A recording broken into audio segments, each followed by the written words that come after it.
All right, Sport and Spinal Weekly in the studio with us. Grant, Dr. Grant, good to have you here. Good to be here. We're going to talk yard safety when it comes to cleaning up this fall, huh? Right, yeah.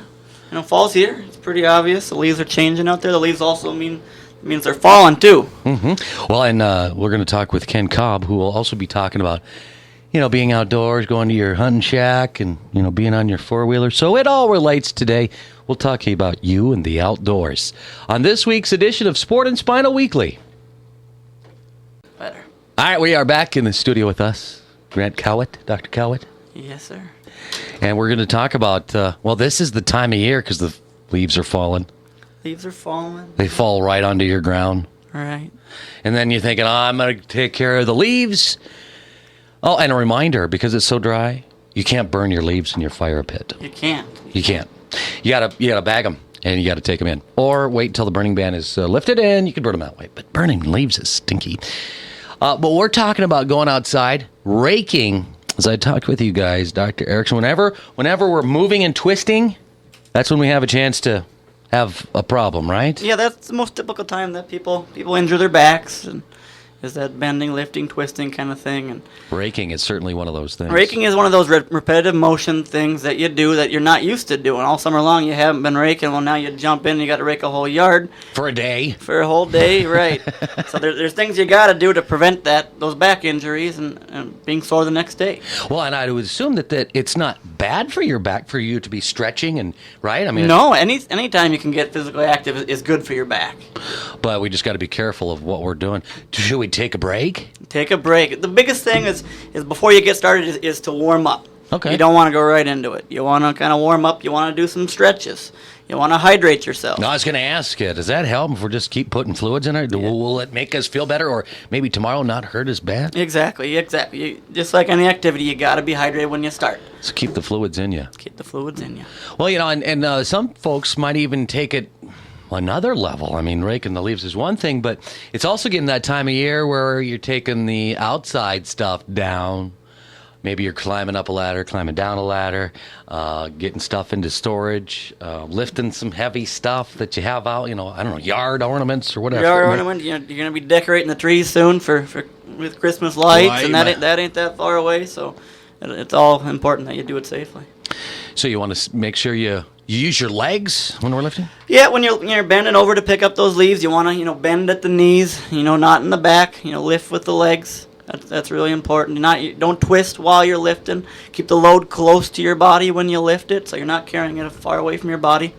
Maybe we could, change up your day. Instead of 6 continuous hours of raking, you could do a sum and then find another That's what chore. I was also going to mention. Rake for a half hour, switch it up, go do something else. Maybe go mow part of the yard, come back to the raking later. Maybe in the middle of the day you bring a load of leaves, even though you don't got a full load, but it'll just give you a little rest, give the back a little rest. While you are raking, you want to switch sides. You don't want to all rake from the same side. Switch your hands positions, switch your legs positions, so you're not doing that repetitive motion on the same side.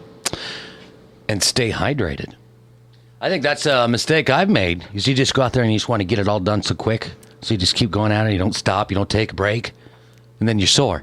Now, we should be sore, right? If we've did some outside... It's normal to be sore. The next day you're going to be a little sore. You're going to have a couple aches and pains.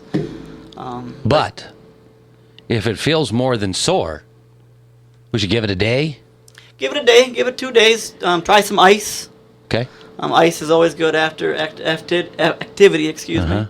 But if it's sore longer than that, you're going to want to get something checked out. And then a lot of people always take ibuprofen. I think people sometimes take ibuprofen like vitamins anymore. Yeah, you don't have an ibuprofen deficiency in your body. So explore those options as you head outside here coming up this weekend and the following weekends, because not too many weekends away the snow will be falling. Right, then we'll be talking about shoveling. Yeah. And a different type of turning and twisting. That's right. Now, do you guys have on the website instructions on how to lift, using legs? Yep, on our website we have lifting instructions. We also have advice on stretches, good warm-up techniques, and you got to cool down too. You don't just want to, quit and go sit on the couch. You want to cool down just like you warm up. Well, when you do that, I know I've just got done, go sit down. I got to clean up a little bit, then sit down on the couch, and you do that for like half hour, and then you go to get up, and You're it's stiff. oh yeah, you're super can't stiff. Move. You can't move, just like the Vikings.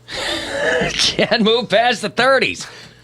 All right. Well, that's some things to keep in mind as we head outside here this week, and be safe, right? That's right. Be aware of your surroundings as you head outside. Use your legs. No twisting and lifting at the same time. Right. Warm up, stretch, make sure you're good. Stay hydrated. Stay hydrated. And it'll all make for a great weekend. Dr. Grant, thanks for coming in. Good to be here, Mark. All right, welcome back. Sport and Spinal Weekly in the studio with me, Ken Cobb, Pine Country Insurance. Good morning. Good morning. And as we were talking off air, I asked Ken, what are we talking about today? And you brought up a great point that people, I think I kind of saw the last couple of weekends, people moving up to the cabin, kind of getting ready for the season, right? That's right. It's going to be hunting season and time to get out the hunting toys. Maybe get out the ATV. Maybe you're going to purchase a new ATV. And a lot of people don't insure those things. And that brings up some interesting and concerning questions. What happens if there's some kind of a serious injury? Mm-hmm. Unfortunately, there's a lot of injuries and accidents that occur on ATVs where people get injured. And what happens if you get sued? Right. So I thought it would be a good thing to talk about insurance for ATVs, especially liability insurance. Now, you might want to insure the thing if it gets damaged or stolen as well, but my main concern would be what happens if somebody else gets injured seriously and now they're suing you because of some type of ATV accident. And remember, it's just an accident, and that's what insurance is for. Well, exactly. That's right. And, if you're driving your car, you have auto insurance. It includes liability coverage. So, if someone's seriously injured, you got some coverage, at least up to the limits that you purchased on your auto policy, so they're not going after you personally. So same thing here. Now, ATVs could potentially be covered under many homeowners policies, but only if you're using them to maintain your premises. So at that point, it becomes like a riding lawnmower where it's just a service vehicle, and a lot of policies, homeowners policies, are going to cover it. Okay. The problem is that if you're using it off premises or using it for recreational purposes or using it for hunting or what have you, your homeowner's policy is going to, in most cases, specifically exclude that unless you have a rider on the policy. So a lot of times what you want to look at is a simple policy. I write up a lot of ATV policies that are about $75 a year in premium. That's what I was just going to ask you.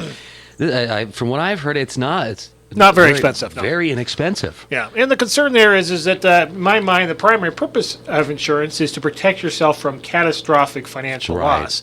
And that would be if there's some kind of serious injury and somebody is seriously, hurt. Maybe it's going to change their life. Maybe they've got some kind of disablement or worse, and now you're being sued for some huge sum of money. That's really what you want liability coverage for. And it's just amazing that you bring it up. And I remember growing up, we were in high school, and four-wheelers were relatively new in the late 80s. And there was a girl we went to school with, and she was riding on the back of one. They weren't going fast. It was a freak accident. She fell off the back, which I would imagine, since there's no seat belts or no way to really keep you on a four-wheeler, that it happens a lot. She didn't fall far, and she just hit a rock, her head, and it took her like 6 years to start walking again. But yeah, you're right. You never those freaky accidents. But on the other hand, some of these ATVs are a pretty big investment that can come with them. Yep. And even not in an accident where you hurt somebody, but to like a tree or something happens, you might want to have that insured. It's a lot of money. You might, yeah. If you're going to spend, $5,000-$10,000 on an ATV, I suppose some of them are probably more expensive than that. You might want to consider buying coverage for damage to that, and that can also be relatively inexpensive if you've got a good driving record. Maybe package it with the rest of your insurance. Okay. I can, in many cases, and it all varies a little bit, but there's cases where I can write you up a policy including both liability and coverage for damage to the ATV for, $75 or around that per year. So, it's really a fairly small investment, but if you've got a fairly new ATV or one with some value, you might want to consider buying the physical damage coverage as well. Bring up an interesting point. I was looking at possibly getting an ATV and putting a plow on it and plowing the driveway instead of a snowblower. It just seems like it'd be more fun. But I would have the opportunity to put coverage on that. I could see that might be a good idea. Yeah, and if that's the only thing you're using it for, you're going to need to check with your agent. But a lot of insurance policies, homeowners policies, will cover service vehicles that are used just to maintain your premises and kept only on your premises. Oh, okay. So if that's the only thing you're using it for, you may be okay without even paying for any extra insurance. But the problem comes in is that many times there's dual purposes and dual uses. Right. Well, I was thinking, so I'm plowing the yard, and I plow down to the end of the road, and just as I'm plowing, the car drives by, and I throw a rock right at their car.